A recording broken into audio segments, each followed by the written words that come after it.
अस्सलाम वालेकुम दोस्तों, ये है मैक्स पावर का पीवी टेक 9000। अच्छा, इस मॉडल के अंदर या इससे रिलेटेड कई मॉडल्स के अंदर एक फ़ाल्ट आ रहा है आजकल अजीबो गरीब। वो ये फ़ाल्ट है कि जब यहाँ पर जैसे कि बैटरी चल रही है, अभी चार्जिंग हो रही है, 57.6 फ्लोट रखे ही गए हुए हैं, ठीक है। तो ये कांस्टेंट वोल्टेज से बैटरी चार्ज नहीं करता। ये अपनी जो चार्जिंग है वो सिर्फ फ्लोट वोल्टेज से चार्ज करता है। ये जो ब्रेकर है, ये जैसे कि आपको पता है, ये टॉमसन कंपनी का ब्रेकर है 125 एम्पेयर का। ये जल रहा है, कई दफ़ा इसको मैंने चेंज किया है और ये जलता है, ठीक है। इस ये ऊपर से बैटरी वाला सेक्शन ये पूरा मिट जाता है और ये इधर से चार्जिंग ख़त्म होती है। जो फॉल्ट वाला इंडिकेटर है ये स्टार्ट हो जाता है, चल ठीक है। और इधर आ जाता है अलार्म 50, अलार्म 52, ठीक है, अलार्म 51। इसकी क्या वजूहत हैं, ठीक है, मैं भी आपको इस वीडियो के अंदर एक्सप्लेन करता हूँ और बताता हूँ कि ये क्या ऐसे न काम करता है, इसका हल क्या है।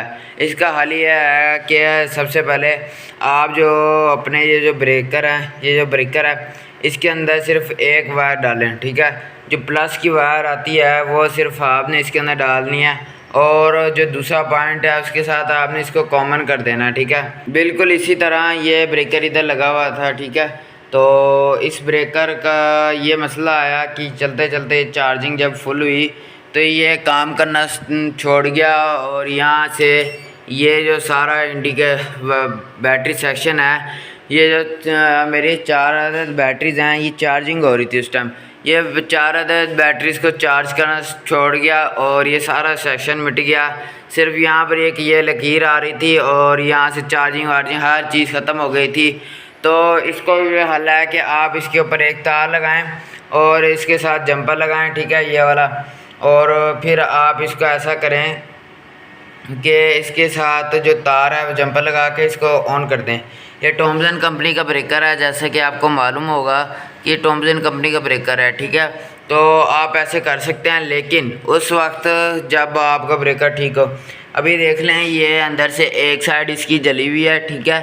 तो ये मैंने सिंगल रख के लगाया हुआ है, ठीक है। तो आप भी ऐसे ही लगा सकते हैं, लेकिन आपकी पहले बैटरी, इसका जो बैटरी सेक्शन है वो सही होना चाहिए, उसके बाद ही आप अपने बैटरी को लगा सकते हैं। जो ये बैटरीज़ हैं, ये देख लें, ये 4 अदद जो बैटरीज़ हैं, इन बैटरीज़ को आप चार्जिंग करवाने के लिए आपका जो अंदर ब्रेकर है वो तगड़ा होना चाहिए और ये जो वायर्स हैं ये भी तगड़ी होनी चाहिए। देख लें, ये वायर मैंने तगड़ी लगाई हुई हैं। और ये जो 25 वाली बैटरी है, ठीक है, ये फिनेक्स की 25 और 3500, ये बैटरीज बड़े हैवी करंट से चार्जिंग होनी होती है इन्होंने, तो इनको एक हैवी करंट चाहिए बाकायदा, ठीक है। तो ये जो सिस्टम है ये इतना तगड़ा नहीं है कि आपका जो ये चार्जिंग है मुकम्मल करा सके। आपने जो इसकी सेटिंग है वो फर्स्ट नंबर पे ऐसे रखनी है। आपने जो 17 नंबर पे इसकी जो चार्जिंग है, चार्जिंग लिमिट जो है वो लिथियम आयन रख के यहाँ पे आपने 45.2 रखनी है और 19 नंबर 40 रख लें, 41 रख लें, ठीक है। और यहाँ पर आपने 58.0 करना है और जो ये है 57.6, इधर आपने 21 नंबर पर फ्लोट जो चार्जिंग होती है इसकी, इस इन्वर्टर की जो फ्लोट चार्जिंग है वो आपने 57.6 रखनी है, ठीक है। तो फिर ही आपकी बैटरी चार्ज होगी, उसके अलावा आपकी बैटरी को चार्जिंग नहीं मिलेगी तो वो जल्दी ख़राब होगी, ठीक है। तो ये जो ब्रेकर है ये जल जाता था बार बार। इसका हल ये था कि ये जो इन्वर्टर है ये चार्जिंग हैवी कराता है और इस इन्वर्टर की जब चार्जिंग हैवी होती है तो ये जला देता है। तो जब ये फॉल्ट में आता है तब इसकी जो ये वाली जो एग्जास्ट है ये काम नहीं कर रही होती, ये एग्जास्ट इसकी काम नहीं कर रही होती। इधर से जो इसके अंदर फ़ैन है, दो एग्जास्ट फ़ैन, वो काम नहीं कर रहे होते। वो काम इसलिए नहीं कर रहे होते क्योंकि इसकी एग्जास्ट जो नॉर्मली वैसे भी काम नहीं करती। इसके लिए मैंने इसके नीचे जो ये दो आपने फ़ैन देखे हैं, ये 2 फ़ैन लगाए हुए हैं इन 2 नट बोल्ट्स की मदद से। ये देख लें, एक यहाँ पे लगाया हुआ है और एक यहाँ पर। आप यहाँ पर एक चंद इसको तारें उल्टा रखें और यहाँ पर आप चंद अल्फ़ी के कतरे डाल सकते हैं, 2, ठीक है। 2 डाल के इसको आप ऐसे एक अडाप्टर की मदद से चला सकते हैं। ये देखिए, ये मैंने अडाप्टर लगाया हुआ है ये 12 वोल्ट का एक अडाप्टर है जो कि नॉर्मली वो जो डिवाइसेस आती हैं आपकी नेट वाली उनसे चलता है, वो चलाने के लिए यूज़ होता है। ये आपको 150 से 300 रुपये का आपको मार्केट से मिल जाता है। तो इसकी इतनी लंबी वायर है, ठीक है। ये वायर आप इधर से काट सकते हैं, ये इसकी लंबी वायर थी तो मैंने ये यहाँ से आगे से ये वायर काट के इधर मैंने ये लगा दिया हुआ, ठीक है।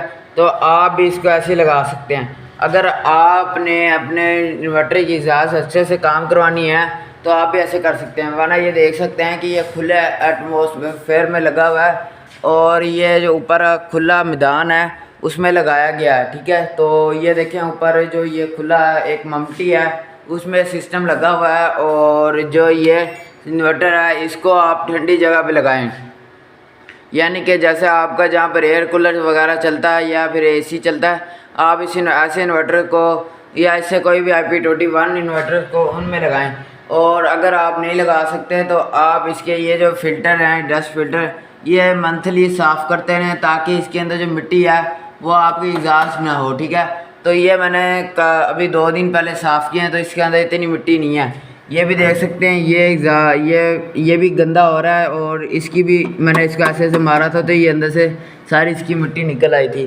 तो ये देख लियो ऊपर 275 265 वोल्ट आ रहे हैं और ये 4.4 एम्पीयर से बैटरी चार्जिंग कर रहा है। तो 57.6 पे बैटरी है। ये जो बैटरी है ये ट्यूबलर बैटरी है, ये ट्यूबलर बैटरी है TX 3500 वाली, ठीक है। तो इसके लिए इसका जो सोलर वाला सिस्टम है वो ख़ास कर आपका तगड़ा होना चाहिए। आपको अपना तगड़ा सिस्टम लगाना चाहिए ताकि आपकी जो सेटिंग है वो भी तगड़ी हो। अगर आप खुद से सेटिंग नहीं कर पाते तो आपने 17 नंबर की जो सेटिंग है वो आपको मैं बता देता हूँ। आपने 17 नंबर की सेटिंग को, अगर आपने छोटी बैटरी लगाई है तो आपने वो जो एजियन है ये एजियन सेलेक्ट कर लेनी है। और अगर आपने ट्यूबलर बैटरी लगाई है तो फ्लैट सेलेक्ट कर लेनी है। मैंने देख लिया फ्लैट सेलेक्ट कर लिया है तो इसके वोल्टेज सोलर वाले बढ़ना स्टार्ट हो चुके हैं और जो इसकी जो फ्लोट वोल्टेज है 54.0 पे आ चुका है, ठीक है। तो आप भी इसको ऐसे ही सिलेक्ट कर सकते हैं। अगर आपने लिथियम आयन लगाई है तो LIB सिलेक्ट कर लें। अगर आपने फिल आयरन बैटरी लगाई है तो आप फिल आयरन सेलेक्ट करें। अगर आपने ट्यूबलर बैटरी लगाई है तो आप इसके फ्लडेड सेलेक्ट करें ताकि आपका जो इन्वर्टर है वो फ्लडेड पे चला जाए, ठीक है। अब ये देख लें ये 3.3 एम्पेयर 3.2 एम्पेयर तो इतना एम्पेयर से चार्जिंग करता रहता है। बाकी जो इन्वर्टर हैं वो जब फ्लोट वोल्टेज पे आ जाते हैं तो उनकी जो चार्जिंग है वो नॉर्मली स्टॉप बहुत ज़्यादा हो जाती है, ठीक है। वो यहाँ पर 0 एम्पेयर ले रहे होंगे या फिर 0.2, ठीक है, 0.1, ये इतने ही एम्पेयर ले रहे होंगे। और ये देख लें इसने वापडा अपनी स्टॉप की है, इसके ऊपर 1.5 एम्पेयर का लोड चल रहा है और इसकी जो वापडा है यहाँ से तो ऑन है लेकिन यहाँ से इसने छोड़ी हुई है। तो आप भी ऐसे ही काम कर सकते हैं, लेकिन इसका एक और भी हल है। यहाँ पर आपके पास जापानी ब्रेकर है जो आपका आता है जी बड़ा ब्रेकर, जो जापानी ब्रेकर में फुल साइज़ का ब्रेकर आता है, आप वो लगा सकते हैं। अगर वो लगाएंगे तो भी आपका काम चल सकता है, लेकिन इससे अच्छा यही है कि आप यहाँ पर जो ये जो बैटरी सेक्शन है या तो इसके साथ अच्छे वाला ब्रेकर लगा लें या फिर ये जो सेटिंग है 7 नंबर की सेटिंग में खासकर, ठीक है। तो यहाँ पर आप 30 या 50 से ज़्यादा न रखें। तो अब ये देख लें इसकी एग्जॉस्ट काम करना स्टार्ट कर गई है। इसने इसके अंदर जो फ़ैन है वो नॉर्मली एग्जॉस्ट कर रही है और इसके अंदर हीटिंग स्टार्ट हो चुकी थी तो ये हीट बहुत ज़्यादा हो रहा है और इसने अपनी एग्जॉस्ट काम करना स्टार्ट कर दिया। अगर आपका फिर भी एग्जॉस्ट इधर से फिर भी एग्जॉस्ट काम नहीं करती तो आप यहाँ पर एक छोटा सा फ़ैन लेके लगा दें या फिर वैसे ही इसको छोड़ दें।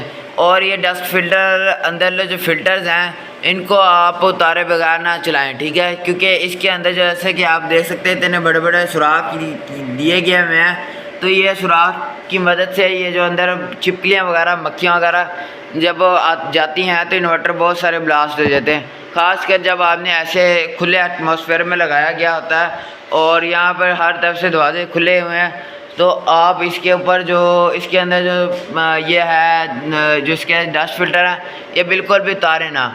इसके जो डस्ट फिल्टर हैं वो हर वक्त इसके साथ लगे होने चाहिए और इसको आप ठंडी जगह पे लगाएं। और यहाँ पर अगर डस्ट फिल्टर आपने बंद जगह आपका बंद का घर है वहाँ पे कोई मक्खी मच्छर वगैरह नहीं आता तो आप इसको फिर उतार सकते हैं, लेकिन अदरवाइज ना उतारें। आप इसके अंदर से फिर डस्ट फिल्टर ये जो फिल्टर है ये फोम है इसका वो निकाल दें, लेकिन इसका वो जो ऊपर से जाली है वो लगा दें ताकि इसके अंदर कोई मच्छर मक्खी वगैरह ना जाए। क्योंकि मच्छर मक्खी इस खुले दिनों में जैसे कि गर्मी का मौसम है तो इसमें हर वक्त होती हैं। ये मच्छर मक्खी कभी भी ख़त्म नहीं होती। हाँ, उस जगह पे ख़त्म हो सकती हैं जहाँ पर गंद ना हो, यानी कि जो गांव में होते हैं, गांव में तो ख़ासकर बहुत ज़्यादा होती है। शहरों में जब गर्मी आती है तब जो मच्छर मक्खी होती है वो सारी अंदर आती है। तो इसलिए आप जो इसका ये जो फ़िल्टर है इसको आप ना उतारें। मैंने कई लोगों को देखा उन्होंने इसके फ़िल्टर उतारे होते हैं और वो फ़िल्टर उतार के चला रहे होते हैं। एकदम जब मच्छर या मक्खी अंदर जाती है जो बोर्ड के पीछे जाके चिमटती है तो वो जब बोर्ड के पीछे जाके चिमटती है तो बोर्ड इतनी बुरे तरीके से ब्लास्ट होता है कि फिर वो दोबारा स्टॉप ही नहीं हो पाता। तो ये थी आज की वीडियो। अगर आपको वीडियो पसंद आई तो लाइक एंड सब्सक्राइब कर दीजिएगा। ओके, अल्लाह हाफ़िज़।